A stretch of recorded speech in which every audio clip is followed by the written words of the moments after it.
The old clock on the wall showed 11:30 p.m.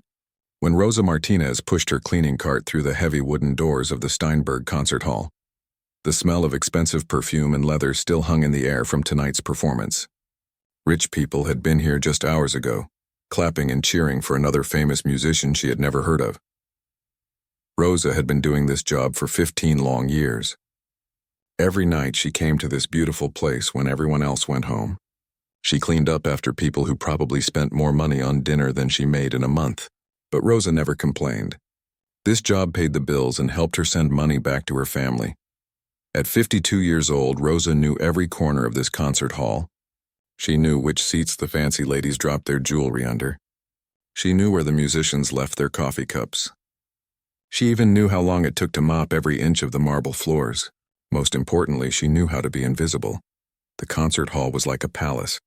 Golden walls reached up to painted ceilings that told stories of angels and music. Red velvet seats sat in perfect rows, all facing the big black piano on stage. During the day, this place buzzed with activity. Musicians practiced, workers set up lights, and rich donors walked around like they owned the world. But at night, it belonged to Rosa and the other cleaning crew. They moved like ghosts through the empty halls. No one bothered them. No one even saw them. They were just part of the background, like the furniture or the fancy paintings on the walls. Rosa had learned to work around the musicians' schedules. Sometimes they stayed late to practice. When that happened, she would wait in the storage room, organizing supplies or eating her simple dinner of rice and beans from a plastic container. She never interrupted them. She never asked questions. She just waited until they finished and left. Tonight felt different, though. As Rosa wheeled her cart toward the main hall, she could hear piano music echoing through the empty building. Someone was still here playing the same piece over and over again. Each time, the music stopped suddenly, followed by frustrated sounds and angry words she couldn't quite understand. Rosa had heard thousands of performances over the years.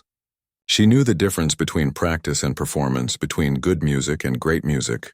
This pianist was clearly talented, but something was bothering him. The music kept breaking apart at the same spot, like a broken record that couldn't get past a scratch. She decided to start cleaning the lobby first. Maybe whoever was practicing would finish soon and go home. Rosa had learned that musicians could be unpredictable when they were frustrated. Some ignored her completely. Others got angry if she made even the smallest noise while they worked. As she dusted the fancy crystal chandelier in the lobby, Rosa thought about her own life. 15 years ago, she had come to this country with big dreams and empty pockets. She thought she would find a better job quickly, maybe work in an office or a nice store. Instead, she found herself cleaning up after other people's dreams. But Rosa wasn't bitter. She had learned to find small joys in her work. She loved the way the concert hall looked when it was perfectly clean and empty. She enjoyed listening to the beautiful music, even if she had to hear it from the shadows. Sometimes, late at night when everyone was gone, she would sit in one of the red velvet seats and imagine what it would feel like to be part of this world. The piano music stopped again, and Rosa heard footsteps stomping across the stage. Whoever was practicing was getting more frustrated by the minute. She looked at her watch. It was almost midnight. Most musicians were long gone by now. This person must be preparing for something really important.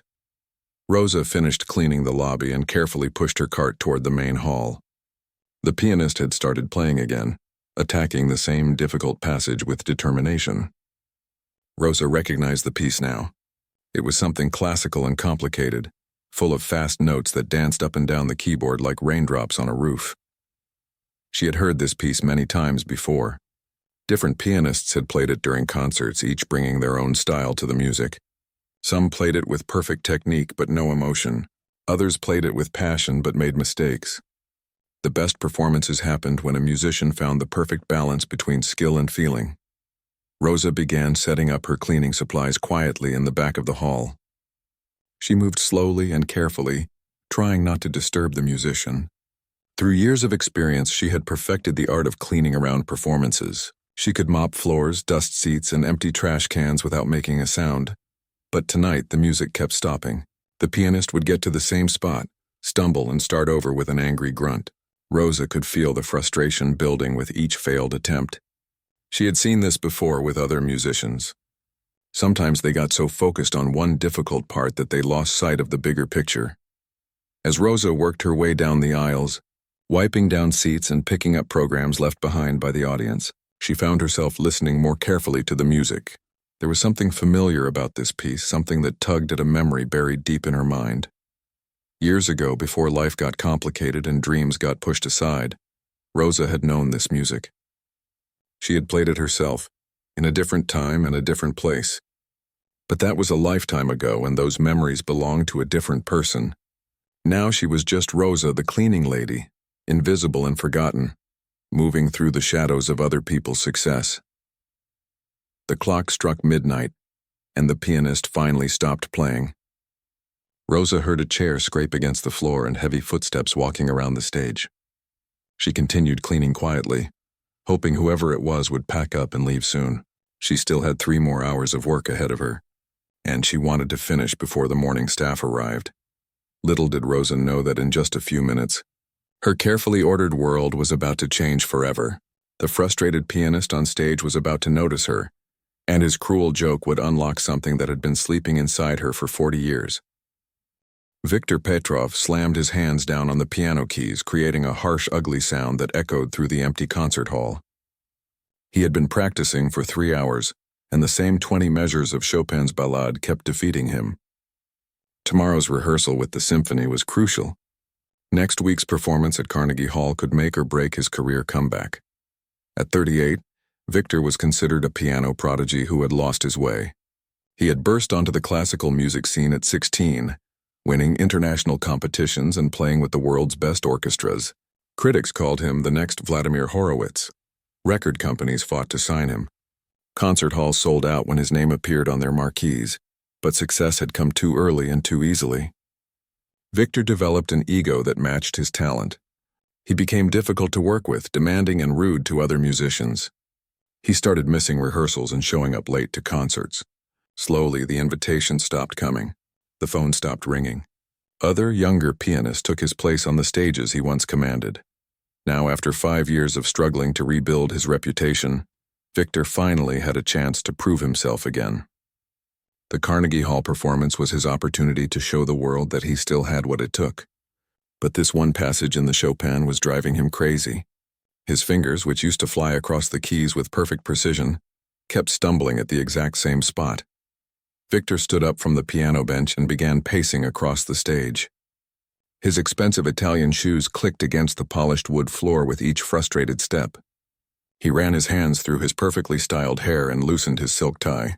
Everything about Viktor screamed money and class, from his custom-tailored suit to his Swiss watch that cost more than most people made in a year. As he walked back and forth, muttering under his breath in 3 different languages, Viktor suddenly became aware that he wasn't alone in the concert hall. Someone was moving quietly in the back rows, cleaning up the mess left behind by tonight's audience. He squinted into the dimly lit auditorium and saw a small woman in a gray uniform pushing a cleaning cart. Viktor's mood darkened even more. He hated being watched while he practiced, especially by the help. In his mind, cleaning people were barely worth noticing. They were just part of the background, like furniture or equipment. The fact that this woman was witnessing his struggle with the Chopin made him feel exposed and embarrassed. "Excuse me," Viktor called out in his heavily accented English. His voice carried the arrogance of someone used to being obeyed. "Can't you clean somewhere else?" "I'm trying to work here."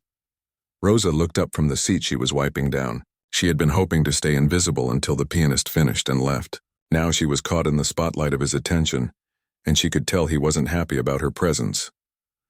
"I'm sorry, sir," Rosa said quietly, her own accent thick with the sounds of her homeland. "I can come back later if you want." Viktor studied her for a moment. She was older than he first thought, probably in her 50s. Her graying hair was pulled back into a simple ponytail, and her uniform hung loosely on her small frame. Everything about her screamed working class to Viktor's privileged eyes. She represented everything he looked down on. People who worked with their hands, people who served others, people who had never experienced the finer things in life. An idea began forming in Viktor's mind. A cruel, stupid idea that seemed funny to his frustrated brain. Maybe he could take out his anger on this nobody. Maybe making fun of her would make him feel better about his own failures. The few remaining staff members who were working in other parts of the building might even think it was amusing. "Actually," Viktor said, his voice dripping with fake politeness. "Don't leave on my account. I have a better idea." Rosa felt her stomach tighten. She had worked long enough in places like this to recognize the tone in his voice. Rich people sometimes got a certain look in their eyes when they remembered that poor people existed. It usually didn't end well for the poor people. Victor walked to the edge of the stage and gestured dramatically toward the grand piano. The smile on his face wasn't friendly. It was the kind of smile a cat might give a mouse right before pouncing. "I've been struggling with this piece all night," Victor announced loudly enough for anyone else in the building to hear. "Maybe I'm approaching it all wrong. Maybe what this music needs is a fresh perspective. Someone with real-life experience." Rosa didn't move. She could sense where this was going, and every instinct told her to grab her cart and run. But she needed this job. She couldn't afford to anger someone who was obviously important enough to have private access to the concert hall after hours. "Why don't you give it a try?" Victor continued, his voice getting louder and more theatrical. "Come on up here and show me how it's done. Maybe you can play Chopin better than someone who's been doing this professionally for 20 years.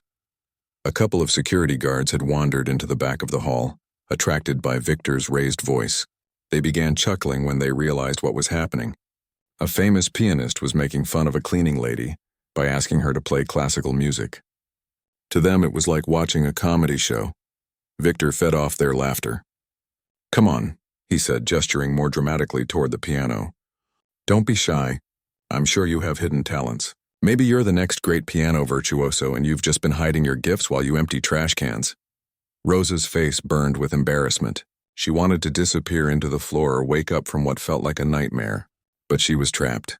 If she ran away, she might lose her job. If she tried to play and failed miserably, she would be humiliated in front of everyone. Either way, this man was going to get his entertainment at her expense. The laughter from the back of the hall grew louder. Victor was enjoying himself now, feeling powerful and in control again. Making fun of the help was restoring his confidence, at least temporarily. He didn't care that he was being cruel to someone who couldn't fight back. In his mind, people like Rosa existed to serve people like him, and if that service included being the butt of his jokes, so be it. "What's the matter?" Victor pressed, his voice now openly mocking. "Don't tell me you're scared of a little piano. It's just black and white keys. How hard can it be?" Rosa stood frozen between the rows of red velvet seats, her cleaning supplies forgotten. In a few seconds, she would have to make a choice that would change everything. She could walk away and accept the humiliation, or she could walk toward that piano and face whatever came next. What Victor didn't know was that Rosa had a secret. Buried deep in her past was something that might surprise everyone in that room, including herself. But 40 years was a long time to keep a secret buried, and Rosa wasn't sure if she had the courage to dig it up now.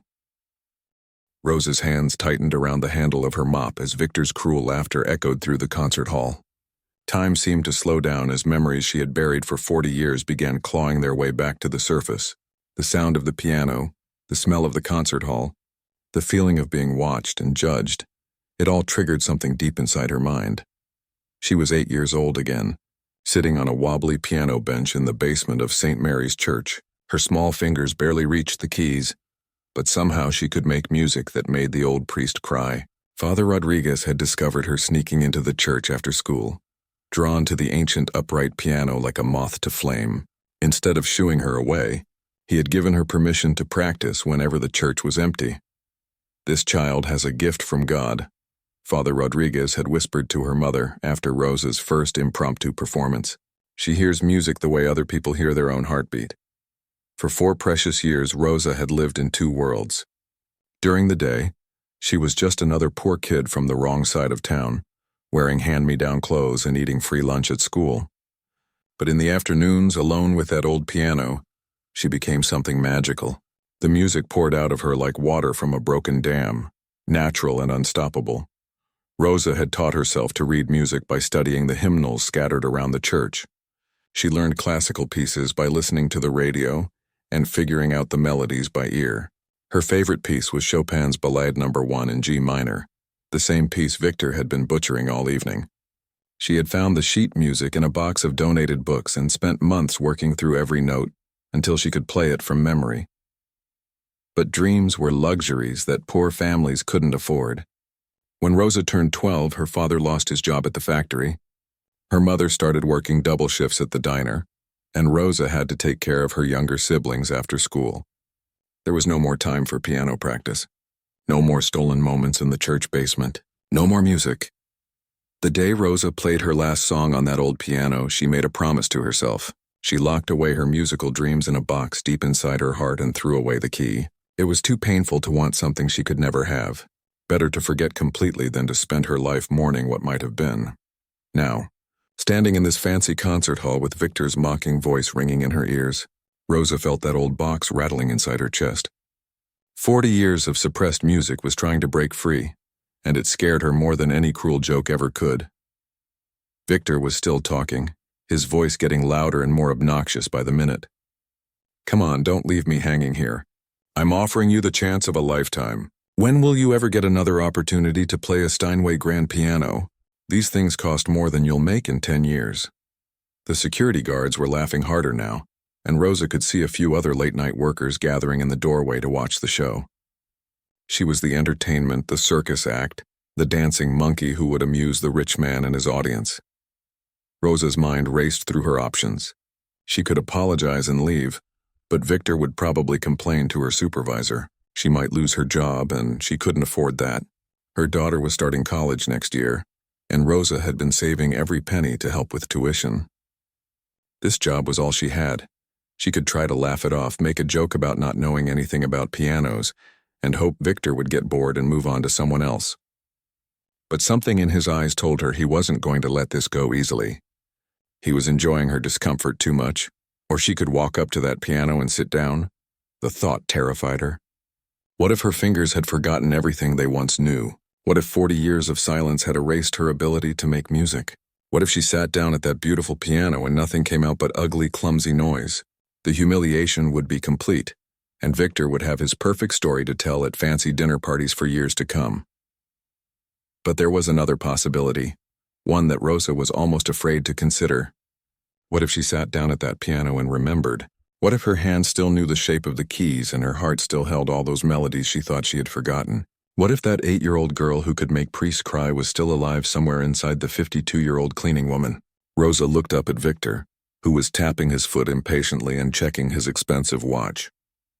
Behind his cruel smile, she could see something else, the same desperation she had heard in his music all evening. He was struggling too, just in a different way.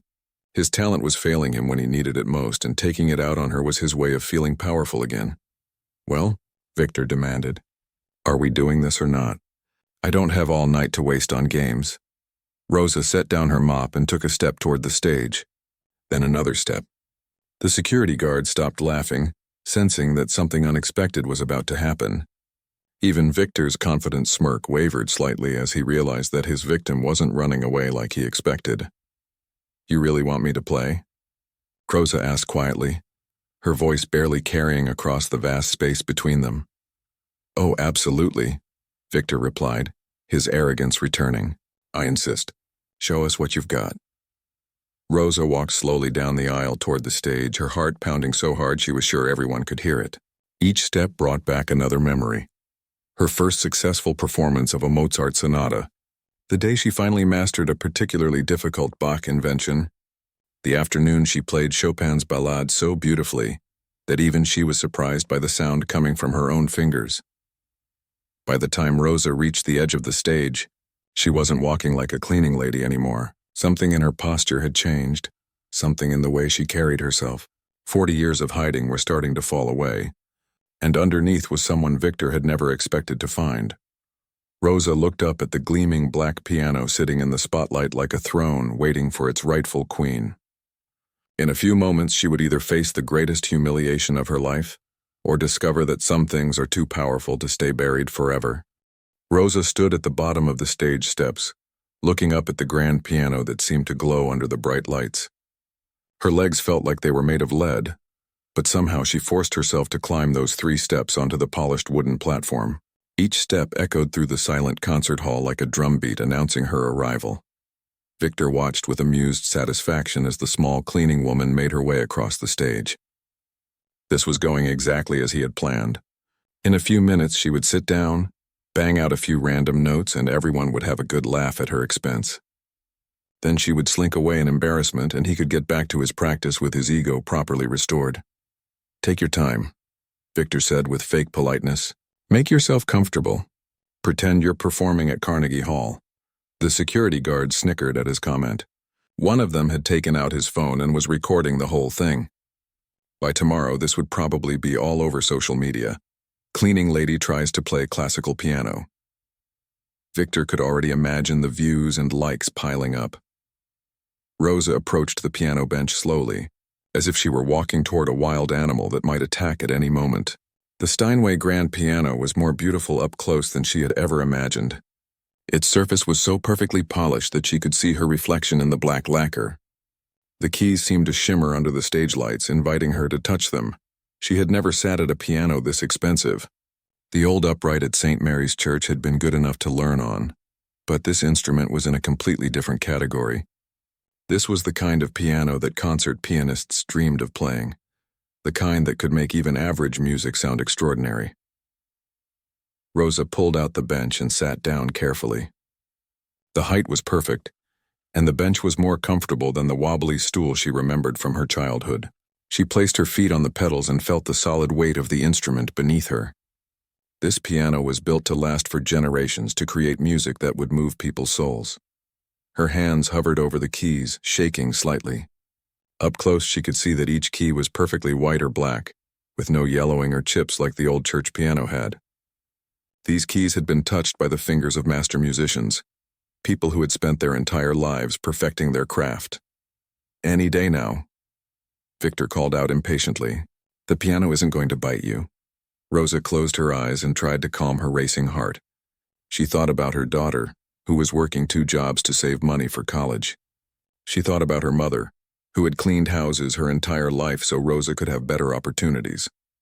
She thought about all the dreams she had given up and all the music she had locked away, but mostly, she thought about that 8-year-old girl who used to sneak into the church basement and lose herself in melodies that seemed to come from heaven itself. That little girl hadn't cared about money or social status or what other people thought.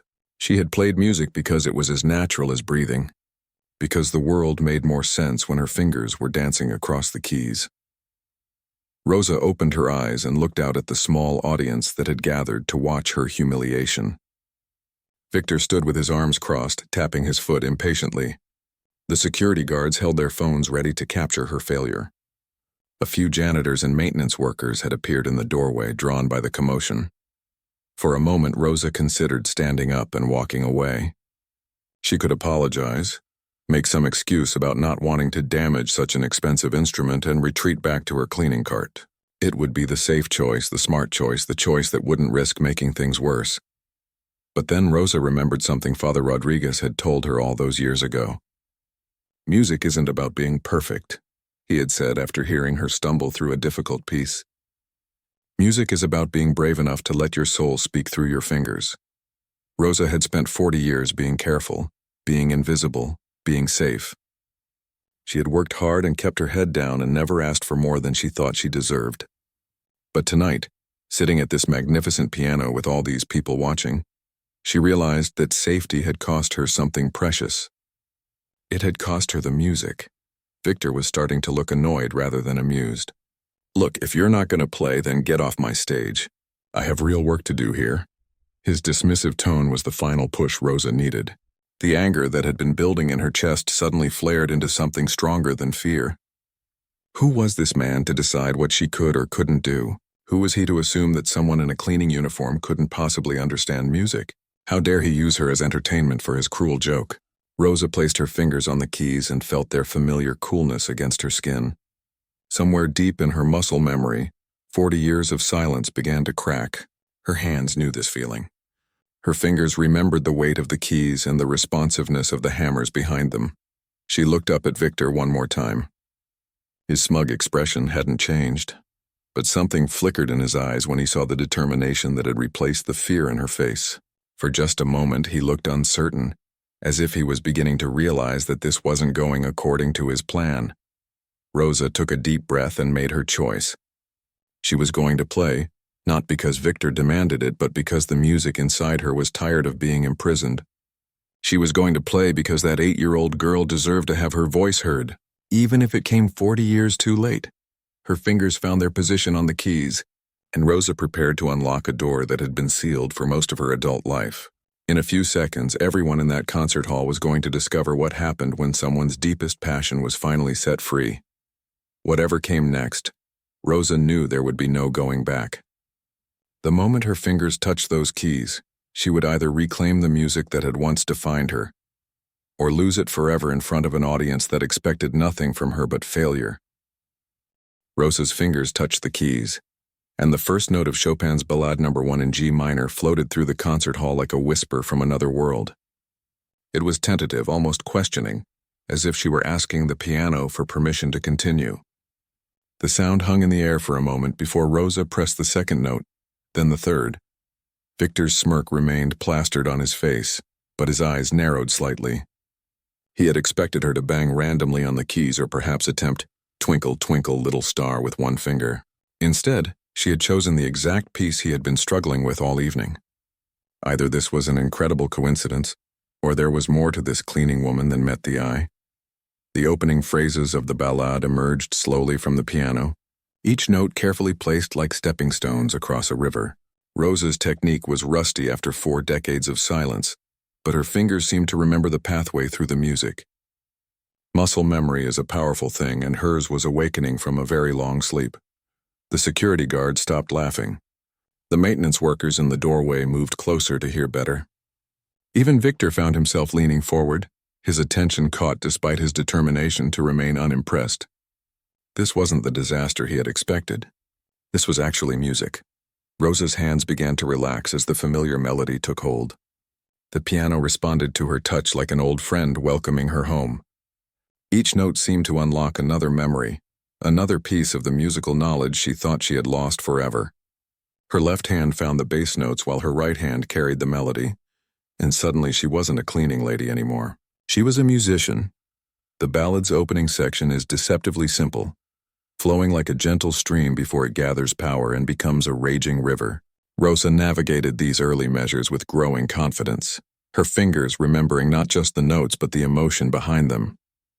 This piece had been her favorite 40 years ago because it told a story of dreams and struggles, of beauty and heartbreak.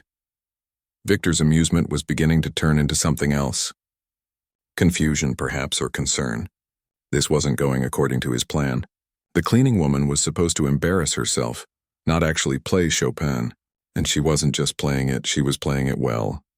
Her interpretation was different from his, more emotional and less technically perfect, but there was something in her performance that made him listen despite himself. As Rosa moved into the first developmental section of the ballade, her playing grew stronger. The notes came more easily now, flowing from her fingers like water from a spring that had finally been uncapped. She began to sway slightly with the music, her body remembering the physical joy of making melody and harmony dance together. The small audience in the concert hall grew larger as word spread through the building that something unusual was happening on the main stage. Custodians, security guards, and late-night maintenance workers gathered to listen. They didn't know classical music, but they knew the difference between noise and beauty. What they were hearing was definitely beauty. Rosa reached the passage that had been giving Victor trouble all evening, a section where the melody and accompaniment weave together in complex patterns that require perfect coordination between both hands. Victor held his breath, expecting her to stumble here just as he had been doing. Instead, Rosa played through it as if it were the easiest thing in the world, but it wasn't technical perfection that made her performance special. It was the story she was telling through the music. Every note carried the weight of her life experiences, the dreams she had abandoned, the sacrifices she had made, the quiet dignity with which she had faced 4 decades of invisibility. She was playing Chopin, but she was also playing her own story. Victor felt something uncomfortable stirring in his chest. Was it embarrassment, shame? He had expected to humiliate this woman, to use her as a prop in his own ego restoration project. Instead, she was creating something beautiful while he stood there looking foolish. The joke was supposed to be on her, but somehow it was ending up on him. Rosa's playing continued to grow in confidence and emotional depth. She reached the lyrical second theme of the ballade, where Chopin's genius for melody is on full display.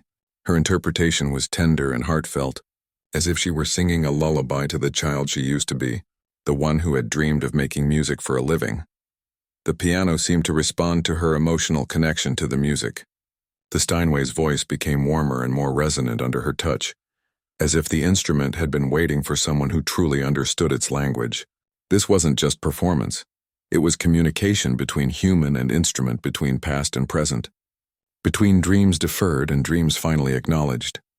As Rosa approached the end of the exposition, building toward the dramatic development section that would test her abilities even further, Victor realized that his cruel joke had backfired completely.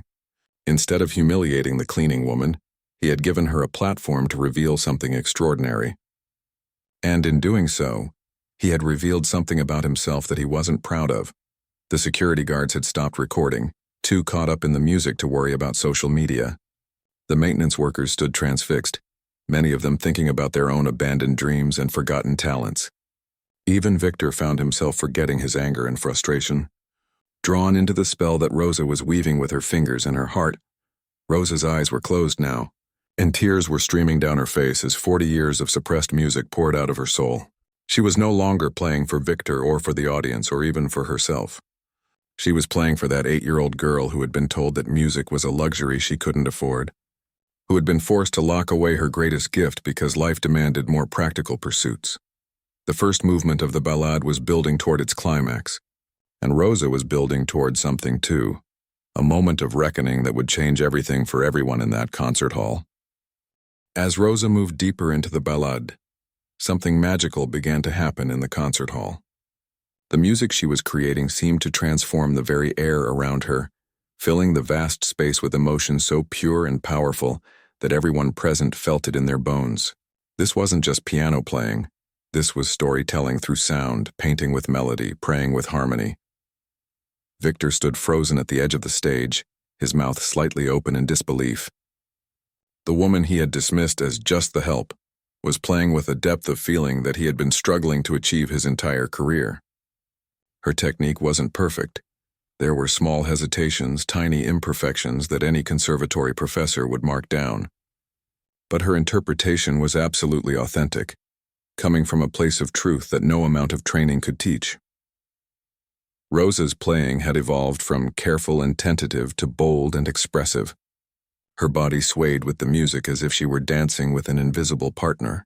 Her face, streaked with tears, showed a mixture of joy and pain that spoke to something universal in the human experience. She was playing 40 years of silence, 40 years of dreams deferred, 40 years of beauty trapped inside a life of practical necessity. The ballade's development section is where Chopin really shows his genius, taking the simple themes from the beginning and weaving them into increasingly complex and emotional variations. Rosa navigated these challenging passages not with the mechanical precision of a trained performer, but with the intuitive understanding of someone who truly felt the music in her soul. Victor found himself listening with a different kind of attention than he had ever brought to music before. Usually, when he heard other pianists perform, he was analyzing their technique, comparing their interpretation to his own, looking for flaws he could criticize or strengths he could copy. But with Rosa, all of that analytical thinking fell away. He was simply experiencing the music as it was meant to be experienced, as pure emotion given voice. The small crowd in the concert hall had grown to include nearly everyone working in the building that night. Word had spread quickly that something extraordinary was happening on the main stage. Janitors, security guards, maintenance workers, and even the night manager had gathered to listen. Many of them were crying without fully understanding why. Rosa reached a particularly beautiful passage where Chopin weaves the main theme through different octaves, creating a conversation between the low and high voices of the piano. She played it with such tenderness that it felt like a parent comforting a child, or like someone singing a lullaby to their own wounded heart. Every person in the audience felt as if she were speaking directly to them, acknowledging their own hidden hurts and forgotten dreams. Victor began to realize something that shook him to his core. All his life he had been taught that musical excellence came from perfect technique, flawless execution, and impressive displays of technical skill. He had spent years perfecting his ability to play faster, louder, and more accurately than other pianists. But Rosa was showing him something he had never learned in any conservatory, that the most important part of music isn't how perfectly you play the notes. but how deeply you feel them. Her interpretation of the ballade was completely different from any he had ever heard. Where other pianists might emphasize the technical fireworks, Rosa brought out the underlying sadness and longing in Chopin's composition. Where others might rush through the difficult passages to show off their skill, Rosa took time to let each phrase breathe and speak. She was playing the music as if it were her own autobiography, written in a language that everyone could understand. The security guard who had been recording earlier had put away his phone completely. This wasn't entertainment anymore. It was something sacred, something that demanded respect rather than mockery. The maintenance workers stood with their caps in their hands as if they were in church. Even the night manager, who had come down to investigate the unusual gathering, remained silent and still. Victor felt his own eyes filling with tears, though he couldn't quite explain why. Part of it was shame. Shame for his cruel joke, shame for his arrogance, shame for the way he had treated someone whose musical soul was clearly more pure than his own. But part of it was also recognition that he was witnessing something rare and precious, something that might change his understanding of what music could be. Rosa's playing had found its full power now.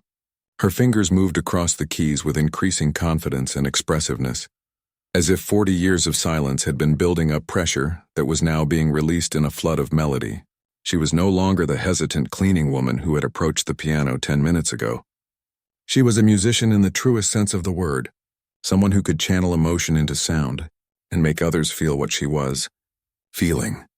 As she approached the ballades, most challenging passages, the ones that had been frustrating Victor all evening, Rosa didn't slow down or hesitate. Instead, she leaned into the difficulty, using the technical challenges as opportunities to express even more emotion. Her left hand thundered through the bass notes while her right hand sang the melody with heartbreaking beauty. Victor realized that he had been approaching this piece all wrong. He had been trying to conquer it, to master it, to prove his superiority over it. But Rosa was having a conversation with it, letting it speak through her rather than forcing her will upon it. She understood something about music that all his years of training had somehow missed. The emotional climax of Rosa's performance was approaching, and with it, a moment that would shatter every assumption that everyone in the concert hall had brought with them that night. The cleaning woman was about to teach the famous pianist something about music that would change his life forever. As Rosa's fingers prepared to navigate the most treacherous waters of Chopin's masterpiece, Victor held his breath and prepared to witness something that would humble him in ways he never thought possible. Rosa approached the climactic passage of Chopin's ballade, with her entire being focused on the music flowing through her fingers. This was the section that had defeated Victor all evening, the technical and emotional mountain that had sent him into the frustrated rage that started this whole encounter. But for Rosa, it wasn't an obstacle to overcome. It was the moment where everything she had ever felt about her life could finally be expressed. The passage requires both hands to work in perfect coordination while maintaining completely different rhythms and emotions. The left hand must provide a thunderous foundation while the right hand soars above it with delicate, heartbreaking melody. It's the kind of challenge that separates good pianists from great ones. The kind of moment where technical skill and emotional truth must unite, or the music falls apart. Victor watched in stunned silence as Rosa's hands prepared for the assault. He had failed this passage dozens of times tonight, his fingers stumbling over the complex rhythms and his emotions getting tangled up in his frustration. He expected Rosa to crash and burn here, finally revealing the limits of whatever natural ability she possessed. Instead, Rosa began the passage with a power and conviction that seemed to come from the depths of her soul. Her left hand attacked the low notes with a fury that spoke of 40 years of suppressed anger. Anger at a world that had told her to be practical. Anger at circumstances that had forced her to choose survival over dreams. Anger at herself for accepting that choice so completely. But her right hand sang above the storm with a melody so pure and beautiful that it brought tears to every eye in the concert hall. It was the voice of the 8-year-old girl who had once believed that music could solve any problem. The voice of every dream that had been pushed aside but never completely extinguished. The technical demands of the passage were enormous, but Rosa met them with an emotional honesty that made every note meaningful. Where Victor had been trying to impress people with his skill, Rosa was trying to heal something broken inside herself. Where he had been fighting the music, she was surrendering to it, Victor felt his knees go weak as he realized what he was witnessing. This wasn't just good playing. This was transcendent. Rosa was channeling something that went beyond technique or training or years of practice. She was accessing the pure source of what music was meant to be, the place where human emotion becomes sound and sound becomes healing.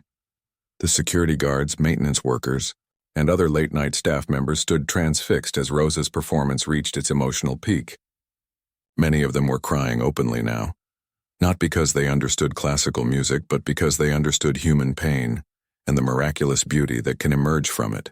Rosa was playing their stories too. Every sacrifice, every abandoned dream, every moment when life had demanded that they choose practicality over passion. As Rosa powered through the most difficult measures of the passage, something extraordinary happened. The music seemed to lift everyone in the room above their ordinary lives and ordinary concerns. For a few precious moments, the night janitor wasn't just a night janitor. The security guard wasn't just a security guard. And the famous pianist wasn't just a famous pianist. They were all human beings sharing something beautiful and true. Victor felt his whole understanding of music shifting beneath his feet. He had spent his entire career believing that greatness came from perfection, from flawless technique and impressive displays of skill. But Rosa was showing him that true greatness came from courage, the courage to be vulnerable, to be honest, to let your deepest truths flow through your fingers regardless of how imperfect the results might be. Rosa reached the absolute peak of the climactic passage, where Chopin demands that the pianist's hands work at the very limits of human coordination. Victor had failed here every single time tonight, his fingers tangling up in the complex rhythms and his mind getting confused by the competing demands. But Rosa sailed through it as if it were the most natural thing in the world. She wasn't playing it perfectly. There were small technical flaws that any music professor would notice. But she was playing it truthfully, with an emotional commitment that made every imperfection irrelevant. The music poured out of her like water breaking through a dam, 40 years of suppressed artistry finally finding its voice. As Rosa approached the resolution of the climactic passage, building toward the moment where all the tension would be released and the music would find its way back to peace, Victor felt something break open inside his own chest. He realized that he had been approaching music all wrong his entire life. He had been trying to use it to prove how special and talented he was, when he should have been using it to connect with the deepest truths of human experience. Rosa's hands found the final chords of the climactic section, bringing the emotional storm to a close with a gentleness that spoke of hard-won wisdom. The transition from fury to peace was so beautiful that several people in the audience actually gasped out loud. It was like watching someone transform pain into grace right before their eyes. Victor stood motionless at the edge of the stage, his face pale with shock and something approaching awe. The woman he had intended to humiliate had just given him the most profound musical education of his life. She had shown him what music could be when it came from a place of absolute truth rather than ego or ambition. Rosa's performance wasn't over yet. The ballad still had its gentle conclusion to unfold. But the climactic passage had already accomplished something miraculous. It had revealed not just Rosa's hidden talent, but the hidden humanity in everyone who heard it. In that moment, the concert hall wasn't divided between the successful and the struggling, the educated and the working class, the worthy and the unworthy. It was filled with human beings sharing something that transcended all those artificial boundaries. As Rosa prepared to bring Chopin's masterpiece to its quiet close, Victor realized that he would never be the same pianist or the same person again. Rosa's fingers found the final, gentle notes of Chopin's ballade, bringing the emotional journey to a close with the same tenderness that a mother might use to tuck a child into bed. The last chord hung in the air for what seemed like an eternity, resonating through the concert hall and through the hearts of everyone who had witnessed what just happened. Then, silence. It was the kind of silence that follows something sacred, when applause would feel like an interruption, rather than appreciation. Nobody moved. Nobody spoke. They all stood frozen in the aftermath of beauty, trying to process what they had just experienced. Rosa sat at the piano bench with her hands still resting on the keys, tears streaming down her face. She looked like someone who had just awakened from a 40-year dream, or perhaps someone who had finally stopped living in a dream and stepped into reality. The music had unlocked something inside her that she thought was gone forever, and now she didn't know whether to laugh or cry or run away. Victor was the first to break the silence, but not with words. He began to clap, slowly at first, then with increasing intensity. His applause echoed through the vast hall like thunder, and soon the rest of the audience joined in. Security guards, maintenance workers, janitors, and the night manager all applauded with an enthusiasm usually reserved for world-famous performers at sold-out concerts. But Victor wasn't just clapping for Rosa's performance. He was applauding his own awakening, his recognition of something he had been missing his entire career. He was applauding the death of his arrogance and the birth of his humility.